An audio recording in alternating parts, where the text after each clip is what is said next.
할렐루야. 우리 주님의 놀라우신 은혜와 평화가 우리 성도들에게 함께 하시기를 축원합니다. 10주 만에 성전에 모였습니다. 여러분 어떤 마음이 드시는지 모르겠습니다. 이런저런 마음들이 교차하고 또 감사하고 기쁘고 그러면서도 뭉클한 여러 가지 감정들을 여러분이 느끼시리라 생각이 됩니다. 여러분 옆에 있는 분들 보시니까 너무 반가우시죠? 오늘 교회 올 때 서로 보시면서 저는 잘 흉내를 못 내겠는데 반가운 표시를 얼마나 잘 하시는지 보고 싶었어요. 정말 반가워요. 이렇게 인사하시는 모습을 보면서 참 기뻤습니다. 사상 초유의 코로나19로 인해서 우린 이전에 경험하지 못했던 시간들을 보냈습니다. 일평생 주일 예배를 우리 사명으로 생명으로 여기고 성전에 나와 예배 드렸던 우리들이 10주 동안 모이지 못했는데요, 참 속상하기도 하고 안타까운 시간이기도 했습니다. 다시 이렇게 재회할 수 있어서 꿈 같기도 하고 또 하나님 주신 은혜를 새삼 경험하게 됩니다. 지난 9주 동안 최소 인원을 우리가 주일에 모여서 영상 예배를 위해서 예배를 드렸었는데, 그러다 오늘 이렇게 성도들이 많이 계시니까 제가 너무너무 마음이 기쁘고 또 감사한 마음입니다. 그리고 여러분 한 분 한 분이 얼마나 소중하고 귀한가 생각하는 그런 시간들이었습니다. 그러나 지금도 가정에서 영상으로 예배드리는 우리 해림 가족들이 있습니다. 하나님께서 동일한 은혜와 축복을 주실 줄 믿습니다. 몸이 불편하신 우리 성도님들, 또 우리 자녀들과 함께 예배하는 우리 믿음의 가정들이 있습니다. 주님께서 그들에게도 더 큰 은혜와 축복으로 함께 하실 수 있도록 기도해 주시기를 바랍니다. 이제 교회학교는 우리 아이들이 학교 등교 재개하게 되면 우리 교회에서도 교회학교 예배를 재개할 텐데 그때 같이 또 기쁨으로 만나 볼 수 있으리라 생각이 됩니다. 오늘 특별히 어린이 주일인데 우리 교회 꿈이고 희망인데 아이들이 뛰놀고 아이들의 소리가 좀 들렸으면 좋겠는데 그러지 못해서 참 안타깝죠. 주인공들이 없는 그런 마음입니다. 어린이 주일 그들이 없지만 가정에 있는 우리 어린이들 하나님께서 한 사람 한 사람 기억하시고 놀라운 은혜와 축복을 함께 하실 줄 믿습니다. 우리 해림의 우리 어린이들 하나님께서 큰 축복 주시기를, 그리고 위대한 하나님의 사람들로 자라게 되기를 축복합니다. 우리는 2020년 첫 주일을 다시 한번 생각해 봅니다. 창립 30주년을 맞는 희망찬 첫 주일이었습니다. 믿음의 기념비를 세우는 교회라고 하는 우리 교회 표를 가지고 여호수아의 말씀을 나눴었는데 참 은혜의 시간이었고요. 또 우리가 맞이한 사순절 또 부활절기를 지나고 이제 5월 첫 주를 맞았습니다. 저는 우리 성도들과 다시 성전에 예배하는 날을 기억하면서 하나님 그때 어떤 말씀을 전하면 좋을까요? 여러 일 동안 주님께 물으며 기도하고 말씀을 묵상했는데요, 그때 주신 주님의 응답은 이것이었습니다. 한번 따라해 보실까요? 다시 느헤미야. 우리가 지난해 느헤미야 1장에서 6장까지의 말씀을 나눴고요, 그동안 이제 대강절, 성탄절, 새해를 맞으면서 절기의 말씀들을 나눴다가 이제 느헤미야 7장부터 남아있는 후반부 가장 중요한 내용들을 남겨두고 있었는데, 이렇게 5월 첫 주에 우리가 다시 10주 만에 모인 주일에 다시 느헤미야 말씀을 나누게 되어서 얼마나 기쁜지 모릅니다. 말씀을 묵상하고 준비하는데 제게 주신 감동이 너무나 컸습니다. 왜냐하면 바로 이 코로나19라고 하는 경험하지 못했던 이 일을 경험하면서 우리에게 꼭 필요한 말씀들이 이 말씀들에 담겨 있기 때문에 그렇습니다. 무너진 것들을 어떻게 다시 세울 것인가, 멈춰진 것들을 어떻게 다시 시작할 것인가, 이것이 바로 느헤미야 7장의 말씀이기 때문에 그렇습니다. 저는 설교자로서 평생을 살아가면서 그런 전율을 느낄 때가 있습니다. 제가 성경 본문을 정하는 것 같은데 그 매주마다 하나님께서 가장 적절하고 필요한 말씀들을 선포하게 하신다는 하나님의 역사입니다. 바로 이번 주도 그러했습니다. 이번 주부터 시작되는 다시 느헤미야의 말씀을 통해서 우리 개인과 가정, 또 우리 교회 공동체, 또 이 나라 민족의 미래를 우리가 품고 주님, 어떻게 다시 세워야 하겠습니까? 기도하며 우리 계시는 주님의 말씀을 듣게 되시기를 축복합니다. 전문가들은 코로나 이전과 이후는 완전히 달라질 거라고 얘기를 합니다. 그 이전으로 돌아갈 수 없다는 이야기를 합니다. 우리의 사회 구조, 앞으로의 미래 구조까지도 될 거라는 예측을 합니다. 이런 변화를 어떻게 우리 그리스도인들은 바라보고 대처하고 준비할 것인가? 이것이 참 중요하다고 합니다. 여전히 이 계절의 변화가 우리에게 있어서 봄이 오고 꽃이 피고 들이 푸르러집니다. 온 우주는 잘 운행되어 가고 있다는 사실입니다. 문제는 무엇인가? 사람에게 있다는 겁니다. 질병의 원인에 대한 다양한 분석들이 있지만 공통적인 게 뭐냐면 그 깊은 곳에 보면 인간의 탐욕과 욕심이라는 거죠. 무분별한 보양식에 대한 것, 인간의 무기나 경제력을 선점하려고 하는 인간의 욕심들이 그 중심에 자리 잡고 있다는 겁니다. 지금도 보이지 않는 국가 간의 전쟁들이 있지 않습니까? 그리고 더 화려하고 크고 대량으로 만들고 소비하고 싶어하는 인간의 욕심들이 이 어려운 재난의 출발점에 있다, 이런 분석들을 합니다. 창조 세계를 가장 많이 망가뜨리는 것이 바로 사람이라는 거죠. 우리는 이 시대를 지나면서 우리 자신을 돌아보는 시간을 가져야 하겠습니다. 그동안 우리가 잘 살아온 것인가? 앞으로 하나님의 피조물로서 우리는 어떻게 신실하고 거룩한 삶을 살 것인가? 이런 질문과 답을 가져야 한다는 것입니다. 사람을 바로 세우고 사람이 변화되는 것이 미래를 준비하는 가장 중요한 것이라는 것이죠. 오늘 느헤미야 7장의 말씀이 바로 그런 내용입니다. 우리 느헤미야 1장에서 6장의 말씀을 여러분 기억하십니까? 우리 1장을 시작할 때 무너진 예루살렘 성벽, 불타버린 그 도시를 우리는 떠올렸습니다. 그런데 느헤미야는 페르시아의 고위 관리여서 수산궁에 있었죠. 그의 아우 하나니가 달려와서 조국의 비극적인 소식을 전했습니다. 예루살렘 성벽이 다 무너지고 불타버렸습니다. 이 이야기를 들은 느헤미야가 어떻게 했습니까? 수일 동안 슬피 울며 금식하며 기도했습니다. 느헤미야 1장 4절에서 5절 말씀 우리 같이 읽습니다.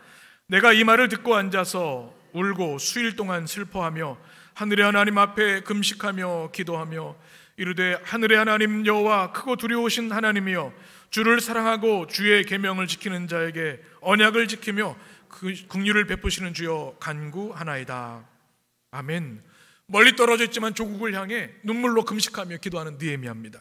11절에 보면 주여 구하오니 귀를 기울이사 종의 기도와 주의 이름을 경외하는 자를 기뻐하는 종들의 기도를 들으시고 또 하나님 앞에 이렇게 기도하고 있습니다. 지금 우리에게 가장 필요한 것이 무엇인가? 하나님의 회복을 위한 기도인 줄 믿습니다.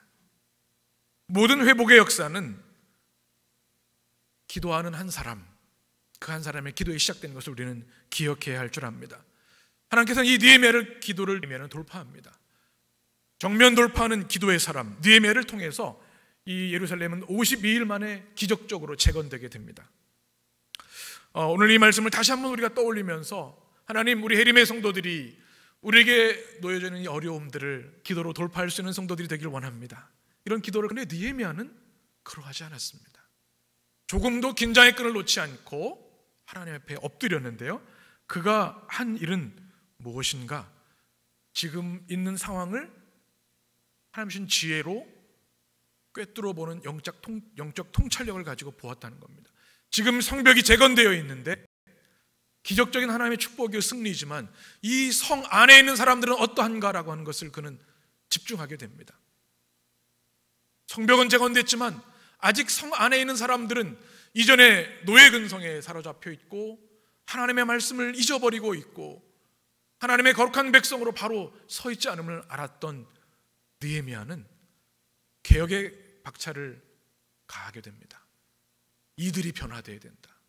눈에 보이는 성벽이 아름답고 웅장하게 세워지는 것보다 더 중요한 게 있는데 그건 뭐냐면 이 성 안에 있는 사람들을 바로 세우는 것이라, 하나님의 사람들로 세우는 것이라는 것을 깨닫게 됩니다. 왜냐하면 사람들을 세우지 않으면 언제든지 이 예루살렘 성은 무너질 수 있기 때문에 이 말씀은 우리에게도 굉장히 중요한 깨달음을 줍니다. 우리 한국은 K방역이라 그래서 전 세계에 귀감이 되고 칭송을 받고 있지 않습니까? 참 대단하고 너무나 귀하고 감사한 일입니다. 아직도 고통하는 우리 다른 나라들을 위해서 우리가 같이 기도해야 하겠습니다. 우리나라가 잘 이 일에 대처를 했는데 그것으로 끝나면 안 되겠죠. 이번 일을 통해서 드러난 우리들의 죄악과 탐욕과 어두운 면들이 있으면 우리는 잊지 말아야 하겠습니다. 더 힘들고 아픈 소외된 사람들, 양로원에 계신 분, 요양원에 계신 분들, 정신병동에 있는 분들, 이 땅의 아픈 이들 우리는 품고 기도하고 어떻게 하면 우리 대한민국이 하나님의 공의와 사랑이 흐르는 나라가 될 것인가, 우리는 더 붙잡고 기도하고 이 사회를 바꿔나가야 할 것입니다. 우리 안을 더 집중적으로 우리가 세밀하게 영적 통찰력으로 볼 수 있어야 된다는 것입니다. 그리고 사람을 세워야 합니다. 건물이 아니라 사람을 세워야 된다는 겁니다. 코로나19를 지나면서 우리가 한 사람이 얼마나 중요한가를 생각하게 되는데요, 슈퍼 확진자 한 사람이 얼마나 많은 사람으로 감염될 수 있는지 우리는 보았습니다. 한 사람의 국가 리더가 한 나라에 비극을 가져올 수 있음을 우리는 보았습니다. 정은경 본부장 이야기를 많이 합니다. 우리나라도 그렇고 세계적으로도 칭송을 하고 있습니다. 정치가가 아니라 과학자가, 의학자가, 전문가가 이 문제에 대해서 차분하게 분석하고 또 처방을 내리고 전문성을 가지고 대응했을 때 또 국민들이 잘 따르고 신뢰하고 또 사랑을 했죠. 그 리더십이 참 얼마나 귀한가 하는 생각을 하게 됩니다. 이 시대에 하나님은 바로 하나님이 이 땅을 치유하고 고치기 위해서 필요한 한 사람을 찾고 계신 줄 믿습니다. 느헤미야처럼 말이죠. 무너진 땅을 다시 세울 사람, 무너진 사람들을 다시 세울 사람, 하나님 찾으신 그 한 사람이 바로 우리 해림의 성도들 한 사람들이 되시기를 축복합니다. 또 오늘 가정에서 예배한 우리 어린이들이 바로 그런 어린 느헤미야들로 자라서 그들이 장차 교회를 세우고 이 사회를 고치는 이 시대의 느헤미야들이 되도록 여러분 기도해 주시고 축복해 주셨으면 좋겠습니다. 다시 꿈꾸고 더 큰 미래를 보기 위해서 우리는 준비해야 되는데 무엇을 준비해야 되는가? 오늘 느헤미야를 통해 그 은혜를 나누려고 하는데요, 한번 따라하겠습니다. 사람을 세워야 합니다. 여러분 이 말씀을 마음에 새기고 교회를 위해서, 여러분 자녀들을 위해서, 이 나라를 위해서 기도해 주셨으면 좋겠습니다. 느헤미야가 성벽이 재건된 후에 가장 먼저 한 것이 있습니다. 말씀드린 대로 축제를 할 만도 해요. 주변 강대국들이 깜짝 놀랐으면 두려워했습니다. 어떻게 52일 만에 이 불탄 도시를 재건할 수 있었는가? 사람의 힘이 아니라 살아계신 여호와 하나님의 역사인 것을 그들도 알았습니다. 음식도 먹고 격려하고 축하할 수 있었는데요, 느헤미야가 한 건 뭔가 하면 1절에 사람을 세우는 것이었습니다. 우리 1절 말씀을 같이 읽겠습니다. 성벽이 건축됨에 문짝을 달고 문지기와 노래하는 자들과 레위 사람들을 세운 후에, 아멘. 느헤미야는 성벽 재건의 기쁨에 도취되지 않고 진정한 하나님의 나라, 하나님의 국가를 재건하기 위해서 사람을 세운 일에 매진하게 됩니다. 오늘 이 세 부류의 사람들, 그가 세운 사람들이 어떤 사람들인지 함께 말씀을 나누며 은혜를 나누려고 합니다. 한번 첫 번째는 문지기입니다. 오늘 1절에 보면 문지기. 여러분 문지기가 뭐지요? 문을 지키는 사람입니다. 굉장히 중요합니다. 오늘 여러분 교회에 올라오실 때에도 문지기들이 있으셨어요. 그렇죠? 우리 안전을 위해서 딱 앞에서 지키는 겁니다. 발열 체크를 하고요, 또 손소독도 하고 마스크 확인을 하고 그다음에 올라갈 수 있도록, 이게 중요합니다. 이 한 사람 한 사람을 잘 지키는 것이 문지기가 해야 할 일입니다. 이것을 게이트키퍼라고 얘기도 합니다. 성문을 지키지 못하면요, 성벽이 아무리 잘 세워져 있어도 적들이 침범하면 한순간에 그 공동체는 무너질 수밖에 없습니다. 이거를 지키는 것이 중요하다는 겁니다. 코로나19를 우리가 지나면서 깨달은 게 있어요. 누구를 먼저 지켜야 돼요? 나 자신을 지켜야 돼요. 다른 사람을 지키는 것 중요한데 그것보다 먼저 나를 잘 지켜야 내가 우리 가정을 지키고 우리 공동체를 지킬 수 있는 겁니다. 가정도 마찬가지입니다. 가정이 뭐 돈도 많이 벌고 큰 성공을 하고 그게 중요한 게 아니죠. 가정을 잘 지키는 겁니다. 도둑으로부터 또 위험으로부터 가정을 지키는 것이 중요한 겁니다. 교회도 마찬가지죠. 이번 코로나로 인해서 신천지의 폐해성이 온천하에 드러났는데요, 이단과 거짓 사람들로부터 주님의 진리와 주님의 말씀을 지키는 공동체가 되어야 합니다. 잘 지켜야 됩니다. 저는 우리 해림의 성도들이 성벽을 잘 지키는 견고한 성문지기들이 되시길 간절히 축원합니다. 근데 여기서 주목할 것이 있습니다. 여기서 말하는 문지기는 그냥 문지기가 아니에요. 성경 원어와 배경을 보면요, 이 문지기는 성전을 지키는 문지기들이었습니다. 성벽이 있고 그 안에 성전이 있는데 성전을 지키는 문지기들이 지금 성벽을 지키도록 느헤미야에게 임명받은 겁니다. 왜 그랬을까? 그냥 문 지키는 거는 군사들, 잘 훈련받은 군사들이 하면 되지 않겠습니까? 그런데 느헤미야는 성전을 지키는 사람들을 성벽에 배치해서 지키도록 했습니다.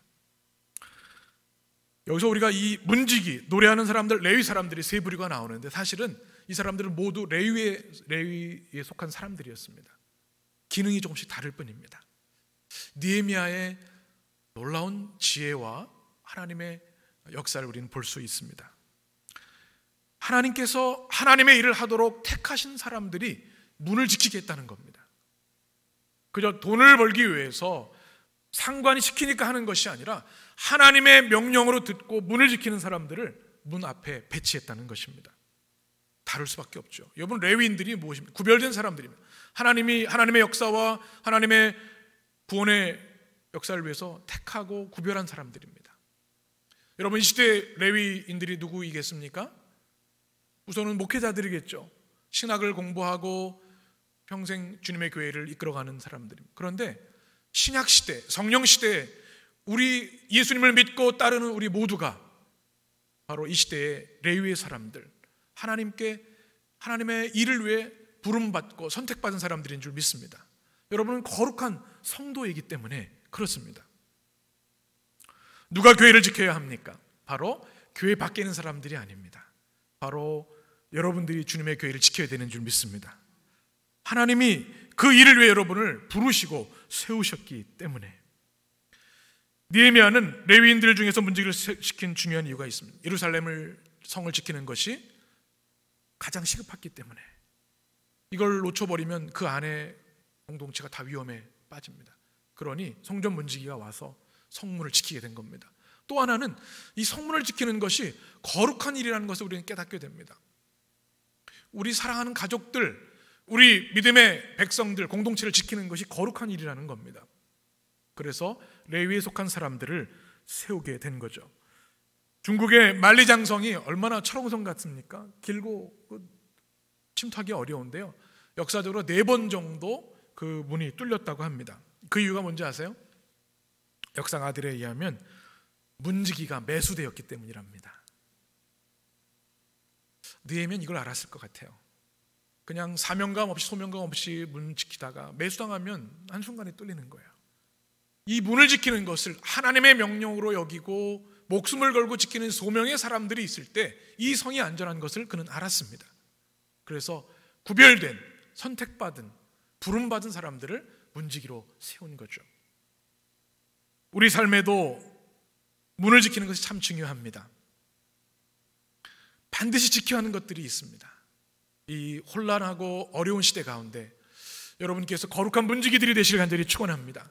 가정을 지키고 내 믿음을 지키고 우리 믿음의 공동체를 지키는 주님의 거룩한 문지기들이 되시기를 간절히 축원합니다. 두 번째 사람들은 누굽니까? 오늘 성경 1절에 보면 노래하는 사람들이 나옵니다. 노래하는 자들. 이 노래하는 자들은 영적인 직무를 맡은 찬양대원들을 말합니다. 지금 군사를 세워야 될 것 같은데 왜 노래하는 사람들을 세웠을까요?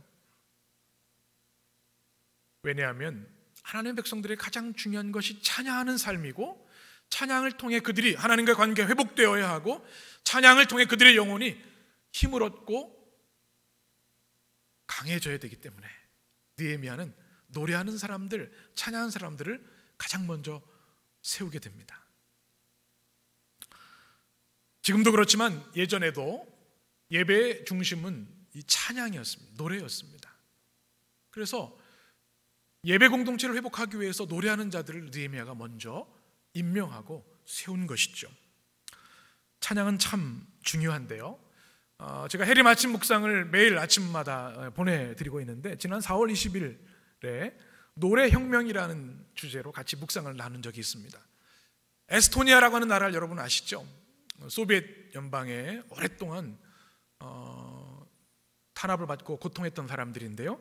이들이 1989년 8월 23일 저녁 7시에 200만 명이 인간띠를 이루고 총 600km를 행진했습니다. 근데 이때 뭘 했냐면 총이나 무기를 든 게 아니었어요.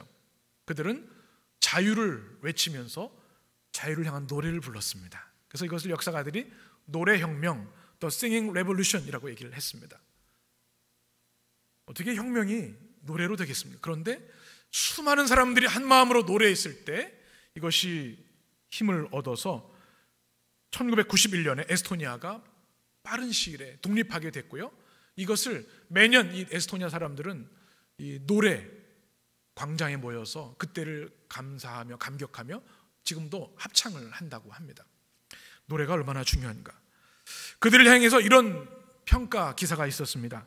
그들의 노래는 극심한 폭력에 의해 지배를 물리친 비폭력 혁명이었다.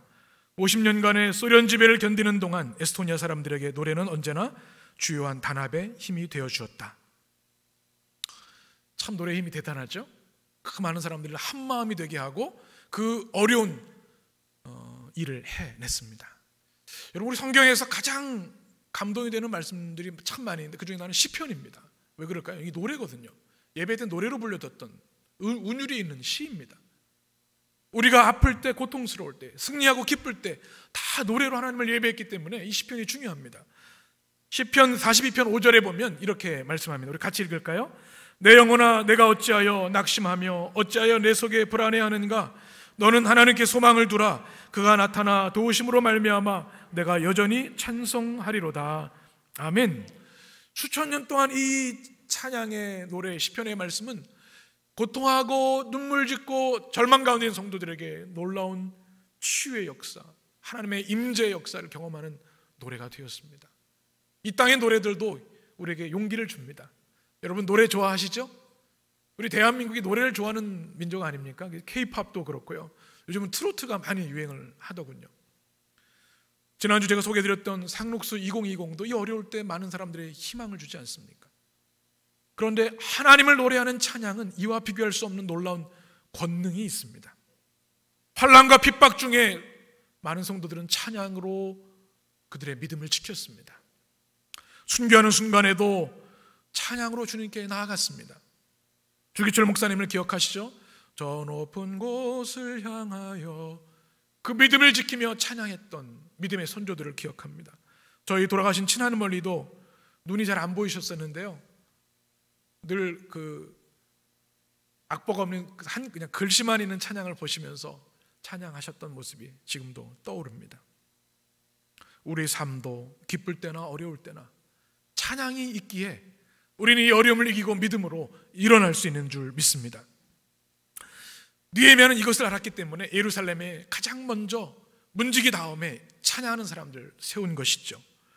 그들이 찬양할 때 하나님의 영광이 그 성 안에 임하게 되고 그 피폐하고 무너졌던 영혼들이 하나님의 강력한 임재로 회복될 것을 알았기 때문에 찬양하는 자들을 세운 것입니다. 우리가 지금 어려운 때를 지나가고 있는데 여러분, 이때 여러분의 마음에 찬양이 많이 회복되었으면 좋겠습니다. 집에서 가정 예배를 드릴 때 아니면 혼자 계실 때 찬양을 많이 해보세요. 노래혁명이 아니라 찬양혁명이 여러분 가운데 일어나게 될 줄 믿습니다. 우울한 마음들이 떨쳐지고 근심이 소망으로 바뀌게 될 줄 믿습니다. 성령께서 비전을 주시고 우리 상한 마음을 치유하실 줄 믿습니다. 여러분이 서 있는 곳에서 노래하는 자들, 찬양대원들이 되어주시길 바랍니다. 우리 교회 자랑인 우리 그리스 찬양대, 찬양이 그립습니다. 또 우리 청년 찬양이 너무너무 그립습니다. 그때는 매주 당연한 것이라고 생각됐는데 그 찬양이 너무너무 그리워요. 회복될 날이 곧 오리라고 생각이 됩니다. 그런데요, 그리스 찬양대, 우리 청년 찬양대원 찬양대가 아니라 여러분 모두가 찬양대원입니다. 아멘이십니까? 시편 150편에 이렇게 말씀합니다. 할렐루야, 그의 성소에서 하나님을 찬양하며 그의 권능의 궁창에서 그를 찬양할지어다.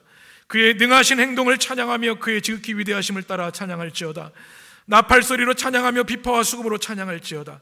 소고치며 춤추어 찬양하며 현악과 둥소로 찬양할지어다. 큰 소리 나는 제금으로 찬양하며 높은 소리 나는 제금으로 찬양할지어다. 6절 함께 읽습니다. 호흡이 있는 자마다 여호와를 찬양할지어다. 할렐루야. 아멘.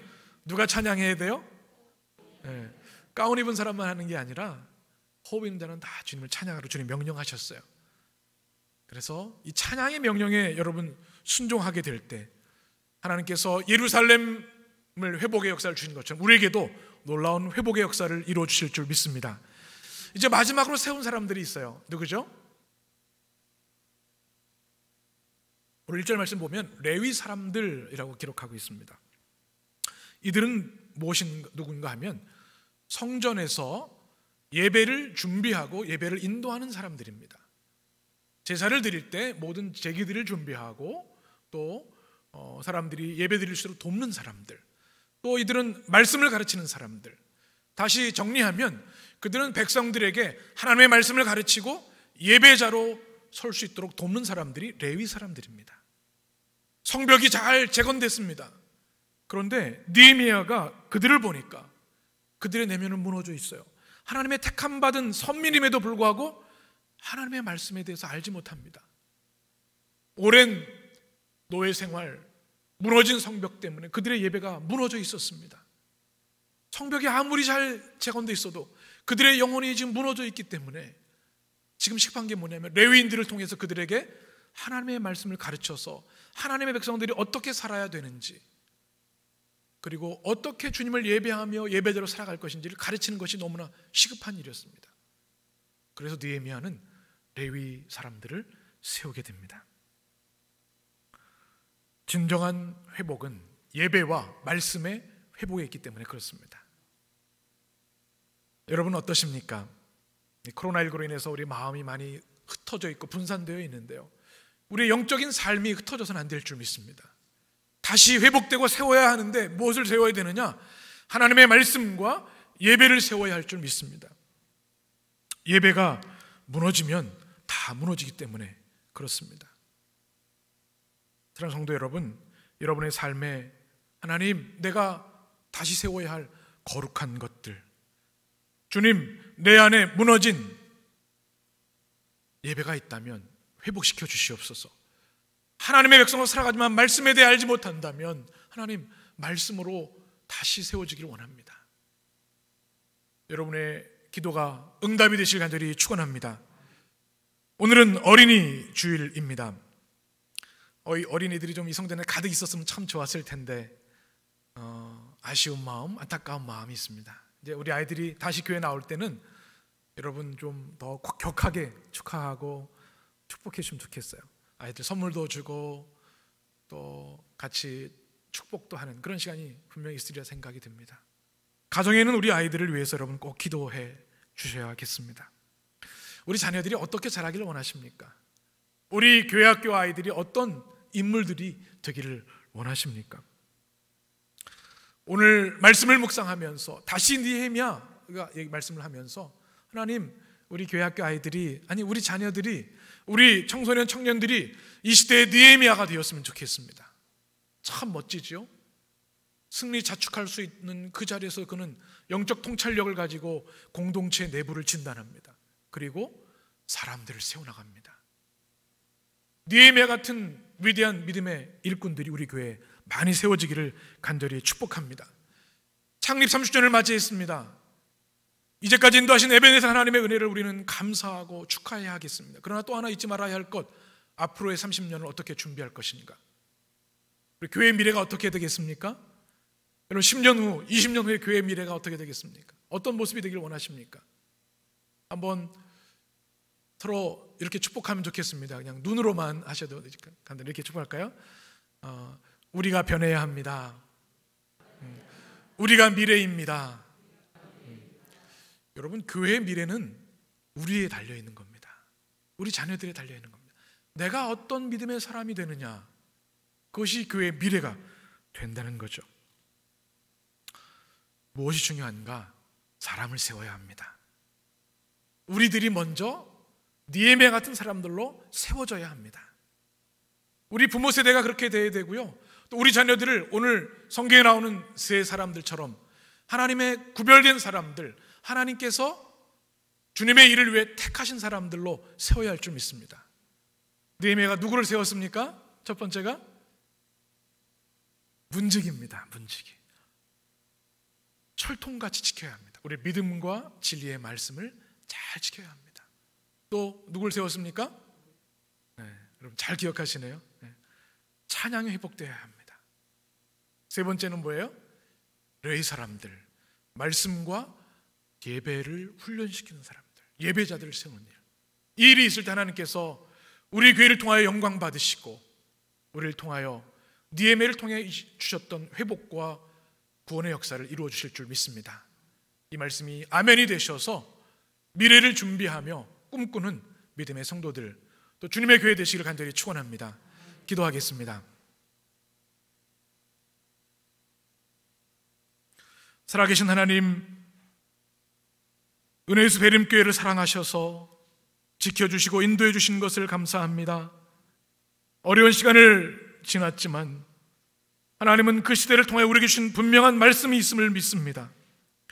다시 느헤미야를 통해 우리에게 주신 주님의 음성들을 마음에 새기게 하여 주옵소서. 눈에 보이는 것, 화려한 것이 아니라 사람을 세우는 교회 되기를 원합니다.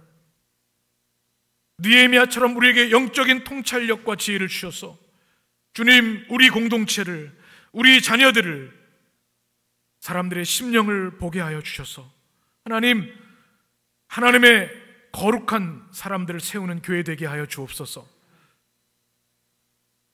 거룩한 문지기, 찬양하는 사람들,